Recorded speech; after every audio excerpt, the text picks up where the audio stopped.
Arrange marriage वाली बहू का सीक्रेट रूम में पहनावा। रोज की तरह शालिनी आज भी सुबह सुबह उठकर रसोई में जाती है और परिवार के सभी लोगों के लिए चाय बनाती है। फिर वो चाय लाकर सभी को देती है और कहती है, माँ जी बताइए कि खाने में क्या बनाना है, मैं रसोई में जाकर खाना बनाने की तैयारी कर लेती हूँ। बेटा आज तू कढ़ी और पूड़ी बना ले, ठंड भी ज्यादा पड़ रही है तो ठंड में कढ़ी पूड़ी बड़ी अच्छी लगती है। शालिनी मेरे लिए तो तुम नाश्ते में आलू के पराठे बना देना। हाँ शालिनी बहू, आलू के पराठे तो मैं भी खाऊंगा। भाभी इतना सारा काम आप अकेली कैसे करोगी? कहो तो मैं आपकी मदद कर देता हूँ रसोई में। देवर जी अगर मेरी इतनी ही चिंता है तो जल्दी से देवरानी ले आइए ताकि वो मेरी मदद करे। आप क्या मदद करेंगे, बल्कि उल्टा मेरा ही काम बढ़ा देंगे।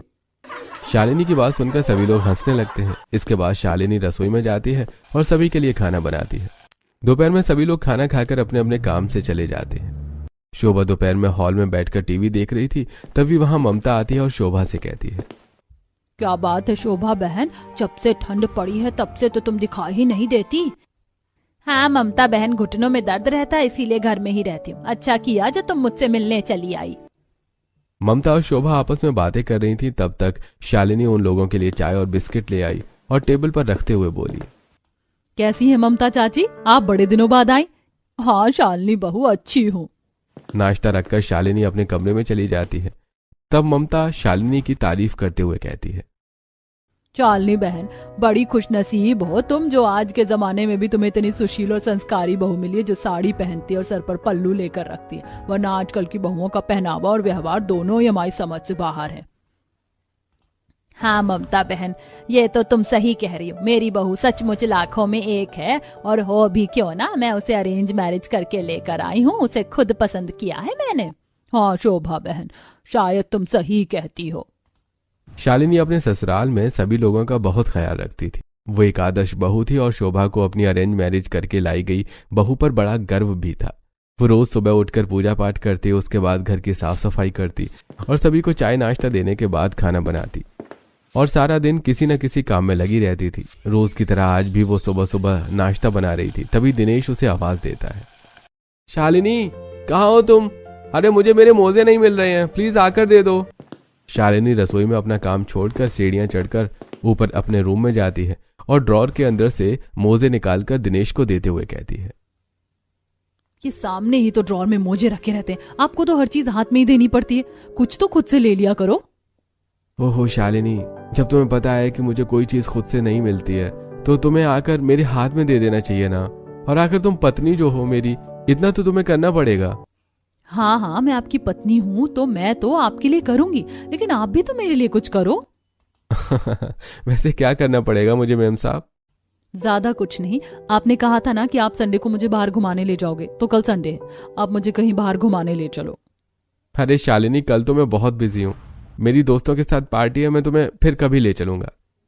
अपने दोस्तों के साथ तो आप हमेशा ही पार्टी करते हैं, कभी अपनी पत्नी को भी तो समय दे दीजिए। हाँ हाँ शालिनी, मैं तुम्हें भी घुमाने ले चलूंगा, लेकिन अभी तो मुझे ऑफिस जाने दो।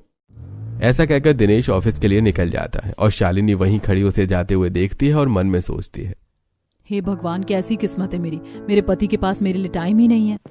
उसके बाद शालिनी सीढ़ियां उतरकर नीचे रसोई में जाती है और रसोई का काम खत्म करके हॉल में आती है। तब शालिनी की सास उससे कहती है, अरे बहू, समय निकाल कर जरा बालकनी में जाकर पौधों में पानी डाल देना। बाहर से देखा था मैंने, बड़े मुरझाए से लग रहे थे। हाँ माँ जी, मैं देख लेती हूँ।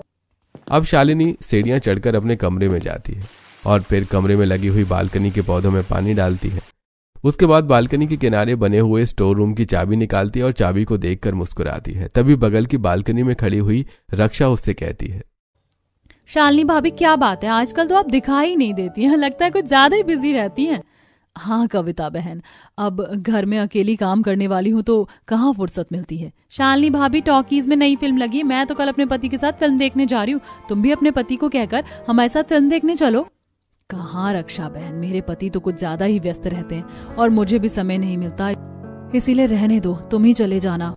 ऐसा कहकर शालिनी सीढ़ियों से उतरकर नीचे आ जाती है। तभी उसकी सास उससे कहती है, शालिनी बहू, सब्जियां तो सारी खत्म हो गई, शाम को ठंड बढ़ जाती है तो मैं सोच रही थी कि हम अभी जाकर सब्जियां ले आते हैं। हाँ माँ जी, मैं अभी कपड़े बदल कर आती हूँ, फिर हम सब्जियां लेने चलते हैं।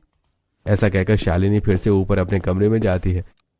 और एक सिंपल सी साड़ी निकाल कर पहनती है और सिर ढककर सब्जी के लिए झोला लेकर वो अपनी सास के पास आती है और कहती है, सासू माँ चले? सास बहू दोनों सब्जी लेने के लिए मार्केट सब्जी पहुंचती हैं। शोभा अलग अलग दुकानों से रेड करके सब्जियां खरीदती है। उसके बाद वो लोग वापस आने लगते हैं। तभी बगल वाली निर्मला उन्हें आता देखकर कहती है, शोभा, लगता है तू अपनी बहू के साथ बाजार से सब्जियां लेकर आ रही है। हाँ निर्मला, आज तो मैं ढेर सारी सब्जियां लेकर आई हूँ। वो क्या है ना कि मेरी बहू रोज रोज सुबह उठकर हमें अलग अलग तरह की सब्जियां बनाकर नाश्ता करवाती है, इसीलिए घर में सब्जियां ज्यादा लाकर रखनी पड़ती हैं। वैसे तू बता, तेरी बहू कहाँ है? क्या बताऊं शोभा बहन, मेरी बहू अपने दोस्तों के साथ किटी पार्टी में गई हुई थी, अभी आई है। तो तुझे कितनी बार समझाया था कि अपने बेटे को लव मैरिज मत करने देना। लव मैरिज वाली बहुएं अच्छी नहीं होती। अब देख, मैं अपनी बहू को अपनी पसंद से लेकर आई हूँ, इसीलिए तो लाखों में एक है। हाँ भाई, तू तो इस मामले में बड़ी खुशनसीब है। अब बेटे की जिद के आगे मेरी चली नहीं, इसीलिए जो नसीब का लिखा है बस वही काट रही हूँ। चल निर्मला, वो सब छोड़, आज शाम को तू हमारे घर आ जाना। मेरी बहू आज मक्के की रोटी और सरसों का साग बनाएगी, तू भी खा लेना। हाँ शोभा, क्यों नहीं, तुझे तो पता है कि मुझे मक्के की रोटी और सरसों का साग पसंद है, मैं जरूर आऊंगी।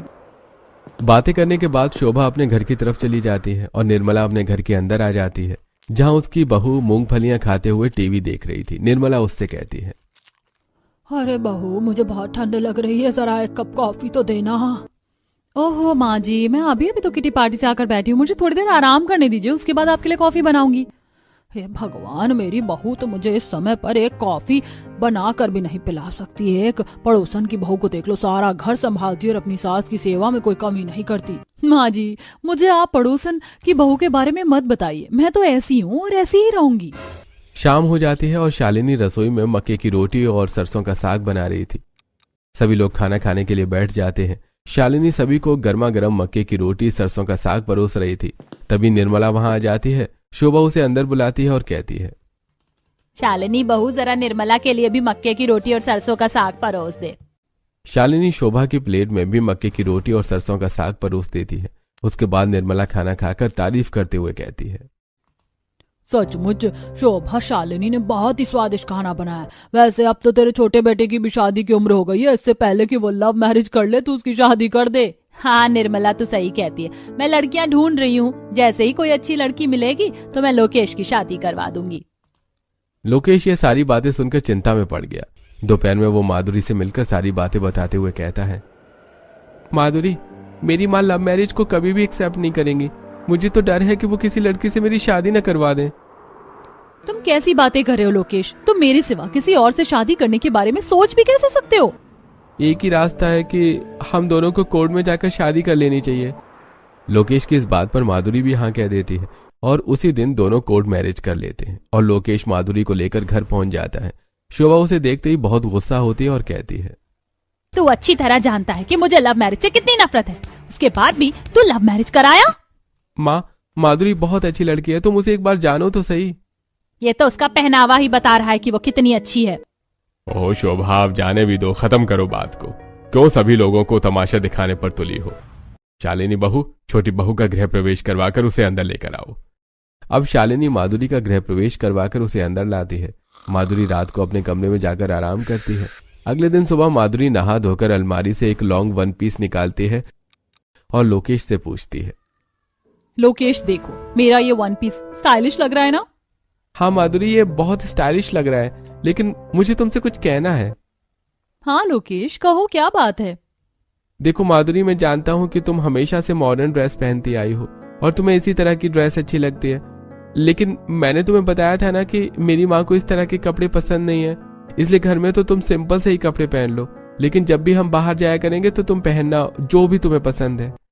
अरे लोकेश, इसमें इतना परेशान होने वाली क्या बात है? मैं माँ जी को मनाने के लिए इतना तो कर ही सकती हूँ। ऐसा कहकर माधुरी अपना वन पीस उठाकर अलमारी में रख देती है और सिंपल सा सूट पहनकर तैयार होकर बाहर आ जाती है। उसे देखकर शोभा कहती है, अब बहू बनकर आ ही गई हो तो ठीक है, रसोई में जाकर कुछ मीठा बना लो। अब माधुरी रसोई में जाती है तो शालिनी उसे ऊपर से नीचे तक देखती है तो माधुरी कहती है, भाभी, मीठा बनाने का सामान कहाँ रखा है? शालिनी माधुरी को हलवा बनाने का सारा सामान निकाल कर दे देती है। माधुरी हलवा बनाने लगती है। थोड़ी देर बाद लोकेश रसोई में आता है और कहता है, माधुरी देखो, मैं तुम्हारे लिए रेड चूड़ी और कंगन का सेट लाया हूँ। चलो रूम में और मुझे पहनकर दिखाओ कि ये कैसा है। लोकेश को गिफ्ट लाया देखकर शालिनी जल जाती है। माधुरी लोकेश के साथ कमरे में चली जाती है और इधर शालिनी मन में सोचती है, देवर जी को अपनी लव मैरिज वाली बीवी की कितनी चिंता है, और एक मेरे पति हैं जिन्हें मेरी कोई परवाह ही नहीं है। ऐसी समय बीत रहा था। शालिनी बीतते समय के साथ देखती है कि लोकेश माधुरी का बहुत ख्याल रखता है। कभी उसे बाहर घुमाने ले जाता है, तो कभी कमरे में बैठकर घंटों उससे बातें करता है, तो कभी कोई तोहफा लाता है। ये सब देखकर शालिनी को बहुत बुरा लगता है। एक दिन शालिनी अपनी सास से कहती है, माँ जी, आप तो देख ही रही हो ना कि जब से देवरानी जी आई हैं, किसी ना किसी बहाने अपने कमरे के अंदर ही रहती हैं। आप तो ऐसा कीजिए कि हम दोनों का काम डिवाइड कर दीजिए। सुबह का काम मैं कर लूंगी और शाम का काम देवरानी जी कर लेंगी। हाँ शालिनी बहू, तुम ठीक कहती हो। मैं आज ही तुम दोनों बहू के काम बांट देती हूँ। इसके बाद शोभा माधुरी को आवाज देकर बुलाती है और कहती है, माधुरी बहू, जब से तुम आई हो तब से देख रही हूँ कि घर के काम में तुम्हारा ध्यान नहीं लगता। आज के बाद सुबह का सारा काम शालिनी बहू करेगी और शाम का सारा काम तुम कर दिया करना। ठीक है माँ जी, मैं कर लूंगी। फिर क्या था, शालिनी सुबह का खाना बनाती है और माधुरी शाम का। और फिर शालिनी रोज किसी न किसी बहाने से शाम को बाहर जाती। आज भी वो अपनी सास के पास आकर कहती है, माँ जी, मैंने आपको बताया था ना कि आज मेरी फ्रेंड का बर्थडे है, तो मैं उसी के बर्थडे में जा रही हूँ। जल्दी ही लौट आऊंगी। ठीक है बेटा, तू आराम से जा। फिर शालिनी चली जाती है। उसके जाने के थोड़ी देर बाद लोकेश घर आता है और माधुरी को तैयार करके पानी पूरी खिलाने ले जाता है। वो दोनों पानी पूरी की दुकान पर खड़े होकर पानी पूरी खा रहे थे। तभी अचानक माधुरी की नजर सामने से जा रहे दो लड़कियों पर पड़ी, जिन्होंने शॉर्ट ड्रेस पहनी हुई थी और चश्मा लगाकर वो स्कूटी से जा रही थी। माधुरी उन्हें देखकर चौंक पड़ी और बोली, अरे ये क्या, ये तो भाभी हैं, लेकिन इतने मॉडर्न कपड़ों में ये कहाँ जा रही हैं? ये तुम क्या कह रही हो? माधुरी, कहाँ है भाभी? लोकेश, मैंने अभी अभी भाभी को देखा है। वो शॉर्ट कपड़ों में अपनी किसी फ्रेंड के साथ बातें करते हुए स्कूटी से जा रही थी।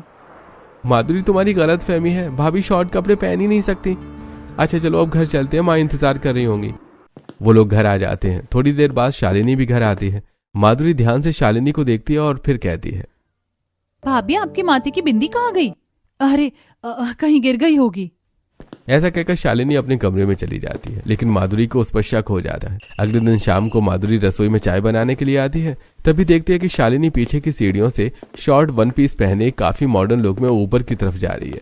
ये देखकर शालिनी चौंक जाती है और अपने आप से कहती है, अरे ये क्या देख रही हूँ मैं? ये तो जेठानी जी है। आखिर ये इतने मॉडर्न लुक में कहाँ से आ रही है? मुझे इन्हें छुपकर देखना होगा। अब माधुरी सीढ़ियां चढ़कर जल्दी से ऊपर जाती है और छुपकर अपनी जेठानी को देखने लगती है। वो देखती है कि जेठानी जी स्टोर रूम के बाहर खड़े होकर स्टोर रूम का ताला खोलती हैं, फिर अंदर जाती हैं और दरवाजे अंदर से बंद कर लेती हैं। और माधुरी भी धीरे धीरे आगे बढ़कर दरवाजे की दरार से झांक कर देखने लगती है और अंदर का नजारा देखकर माधुरी हैरान रह जाती है। ओह माय गॉड, ये स्टोर रूम में इतना बड़ा सीक्रेट रूम, इतने सुंदर सुंदर कपड़े हैं यहाँ, और मेकअप का इतना सारा सामान है, और इतनी सारी हील्स। इसका मतलब है कि जेठानी जी अपने सीक्रेट रूम में तैयार होकर रोज ही बाहर जाती हैं। यह देखकर माधुरी चुपचाप नीचे आ जाती है। तो वहीं शालिनी अपने सीक्रेट रूम में अपना मेकअप उतारते हुए अपने आप से कहती है, मेरी देवरानी को लगता है कि वो मॉडर्न है और मैं गंवार हूँ। उसे क्या पता कि मैं उससे भी ज्यादा मॉडर्न हूँ, लेकिन आज तक किसी को पता नहीं चल पाया है, यहाँ तक मेरे पति को भी नहीं। शालिनी आईना देखते हुए सब कुछ बोल रही थी।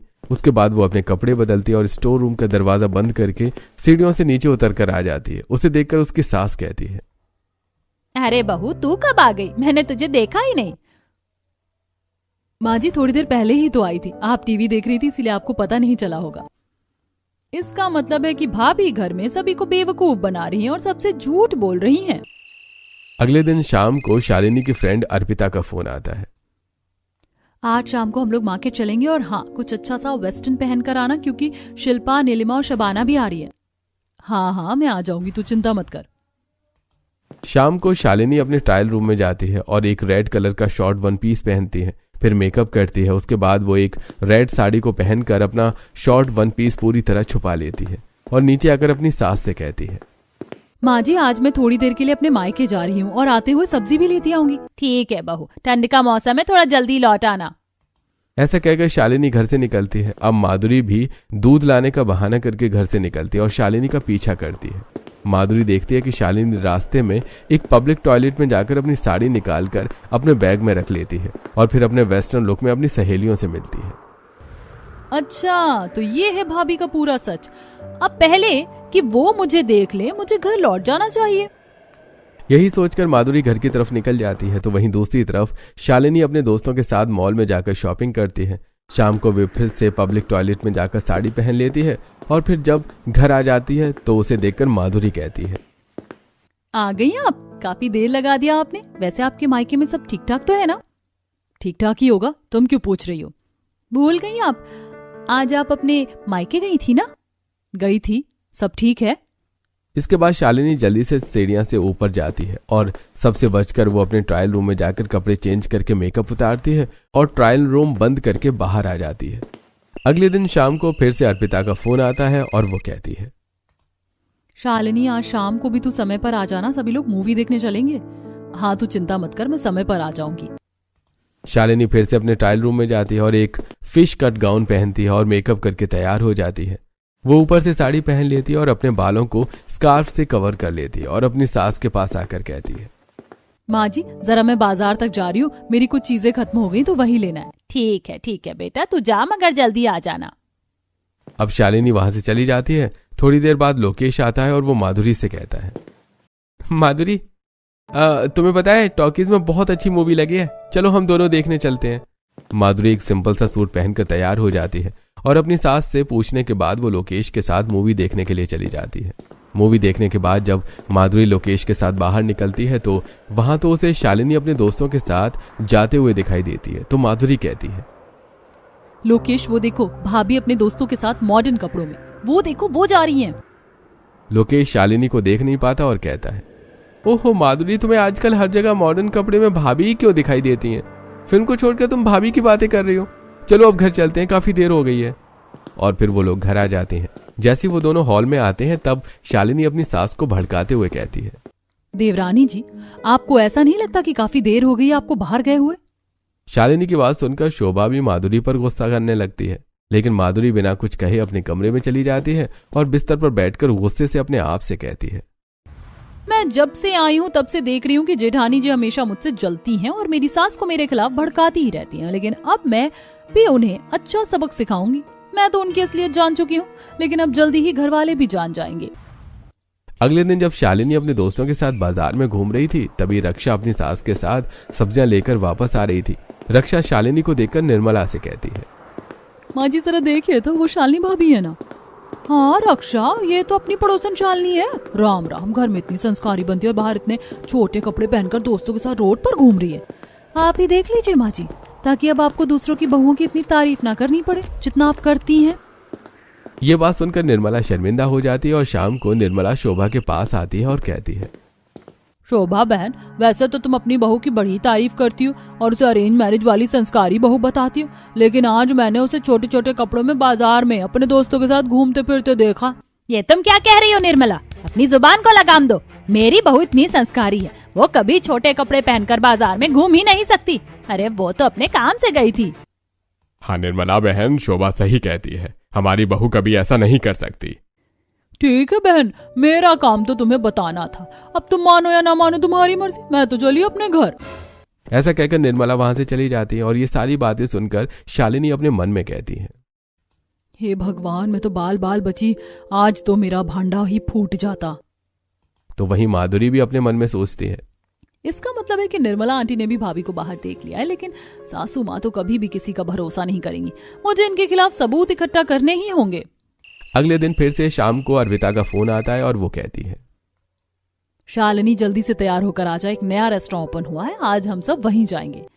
ठीक है अर्पिता, मुझे 1 घंटे दो, मैं तैयार होकर अभी आती हूँ। अब शालिनी अपने सीक्रेट रूम में जाती है और वहां पर एक सुंदर सा वेस्टर्न ड्रेस पहनकर तैयार हो जाती है।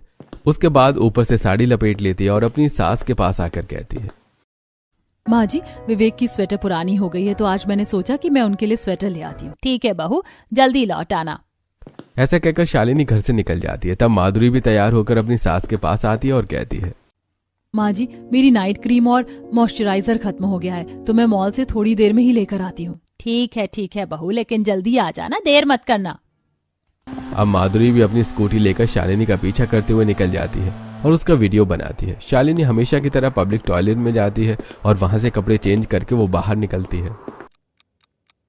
उसके बाद वो मार्केट में अपने सभी दोस्तों से मिलती है। वीडियो बनाकर माधुरी घर लौट आती है और शाम को जब शालिनी घर आती है तब माधुरी कहती है, भाभी अपने दोस्तों के साथ पार्टी करके आ गई आप? क्या बकवास कर रही हो तुम माधुरी? मैं दिनेश के लिए स्वेटर लेने गई थी। अब छुपाने का कोई फायदा नहीं है, मैं सब कुछ जान चुकी हूँ आपके बारे में। माँ जी आपको पता है, निर्मला आंटी सच कह रही थी। भाभी रोज शाम को किसी न किसी बहाने से घर से बाहर निकलती हैं और बाहर जाकर वो छोटे छोटे मॉडर्न कपड़ों में अपने दोस्तों के साथ घूमती हैं। क्या बकवास कर रही हो तुम माधुरी? माँ जी, माधुरी मुझसे जलती है, इसीलिए मुझ पर इस तरह के इल्जाम लगा रही है। 1 मिनट माँ जी, मेरे पास मेरी बात के सच होने का सबूत है। ऐसा कहकर माधुरी अपना मोबाइल निकालती है और उसमें शालिनी के घूमने फिरने के वीडियोस दिखाती है। यह देखकर शालिनी बात को घुमाते हुए कहती है, आजकल AI का जमाना है, किसी भी तरह की वीडियो किसी भी चेहरे के साथ बन सकती है। माधुरी ने भी मेरा ऐसा ही कोई वीडियो बनाया होगा, ये मैं नहीं हूँ। मुझे पता था शालिनी भाभी कि आप यही कहोगी। माँ जी मेरे पास एक और सबूत है। आप शालिनी भाभी से स्टोर रूम की चाबी लीजिए और चल के स्टोर रूम खोल कर देखिए। स्टोर रूम नहीं, उनका सीक्रेट रूम है। शालिनी स्टोर रूम की चाबी दो। शालिनी माँ को चाबी दे दो और साबित कर दो कि तुम सच्ची हो और माधुरी झूठ बोल रही है। अरे बहू चाबी दे दे, क्या सोच रही है? शालिनी अपनी सास को चाबी दे देती है। सभी लोग सीढ़ियों से ऊपर जाते हैं। शोभा स्टोर रूम का दरवाजा खोलती है और सभी लोग स्टोर रूम के अंदर का नजारा देखकर चौंक जाते हैं। सभी सीक्रेट रूम के अंदर आते हैं और उसे चारों तरफ से घूम घूम कर देखते हैं, जहां पर इतने सारे मॉडर्न ड्रेस, मेकअप, हील्स सब कुछ रखा हुआ था। ये देखकर शोभा कहती है, अच्छा बहू, तो ये है तेरी सच्चाई। इसका मतलब है कि निर्मला सही कह रही थी और माधुरी भी सच कह रही थी और वो वीडियो तेरे ही हैं। हाँ माँ जी, माधुरी सच कह रही है और ये ट्रायल रूम में जो कुछ सामान है सब कुछ मेरा है और वो वीडियो भी मेरे ही थे। मैं ही हूँ जो छोटे छोटे मॉडर्न कपड़े पहनकर अपने दोस्तों के साथ घूमती फिरती हूँ और अपने शौक पूरे करती हूँ और आप सबसे आज तक मैंने ये बात छुपा कर रखी। ऐसा कहकर शालिनी अपनी साड़ी उतार देती है जिसके नीचे वो एक मॉडर्न ड्रेस पहने हुए होती है। ये देखकर शोभा कहती है, राम राम बहू, तूने ऐसे कपड़े पहन रखे, लेकिन बहू आखिर ऐसे क्यों? तुझे ये सब करने की आखिर क्या जरूरत पड़ी? ये आप मुझसे पूछ रही हैं माँ जी कि मुझे ये सब करने की क्यों जरूरत पड़ गई? आप याद कीजिए, जब से आप मुझे ब्याह कर लाई हैं मुझ पर सिर्फ घर की जिम्मेदारियां डाल दी हैं। शादी के पहले मेरी माँ कहती थी कि बेटा अपने शौक ससुराल जाकर पूरे करना। जब मेरी शादी हुई तो मुझे ऐसा लगता था कि अब मेरे शौक पूरे होंगे, लेकिन मुझे सिर्फ जिम्मेदारियां मिली और कुछ नहीं। लेकिन शालिनी, अपने शौक पूरे करने का ये कौन सा तरीका है? और कम से कम तुम मुझे तो ये सारी बातें बता सकती थी। मैंने तो तुम्हारे साथ कभी गलत नहीं किया। क्या कहा आपने? मेरे साथ कभी गलत नहीं किया? सबसे ज्यादा तो आपने ही मेरे साथ गलत किया है। अरे अगर सास ससुर बहू पर ध्यान ना दे तो चलता है, लेकिन आप तो मेरे पति हो। आपको मेरे लिए कभी टाइम ही नहीं मिला। सिर्फ अपने दोस्तों के साथ आप समय बिताते हो, ना ही मुझे कहीं घुमाने ले जाते हो, ना ही मुझे कोई गिफ्ट देते हो। सबसे ज्यादा दुखी तो मैं आपसे ही हूँ। इसीलिए मैंने अपने दोस्तों के साथ मिलकर अपनी जिंदगी को खुद ही जीना शुरू कर दिया। शालिनी भाभी, मैं आपका दुख अच्छी तरह समझ सकती हूँ। आपके साथ सचमुच गलत हुआ है। संस्कारी होने का ये मतलब नहीं है कि संस्कार के नाम पर बहू के सारे शौक ही खत्म कर दिए जाएं। आखिर संस्कारी बहू भी तो इंसान ही होती है ना। माधुरी बहू तो सही कहती है। आज मुझे एहसास हुआ कि मैंने अपनी बहू पर कुछ ज्यादा ही जिम्मेदारियां डाल दी थी। मुझे माफ कर दो। मुझे पता नहीं था कि तुम्हारे मन में भी इतनी इच्छाएं हैं जो अधूरी रह गई हैं। आज के बाद तुम्हें मुझसे कोई शिकायत नहीं होगी। हाँ बहू, और तू जैसे चाहे वैसे रह सकती है, जिससे चाहे उससे मिल सकती है, जो चाहे वो कपड़े पहन सकती है। तुझे ये सब कुछ छुप कर करने की कोई जरूरत नहीं है। और भाभी, हमें तो बहुत खुशी है कि मेरी भाभी इतनी मॉडर्न और इतनी स्मार्ट है। वैसे भाभी, आप साड़ी से ज्यादा मॉडर्न कपड़ों में अच्छी लगती हो। लोकेश की बात सुनकर शालिनी मुस्कुरा देती है और अब शालिनी और माधुरी दोनों साथ रहती हैं और आजादी की जिंदगी जीती हैं और उनके ससुराल वाले भी उनकी इस आजादी में उनका सपोर्ट करते हैं।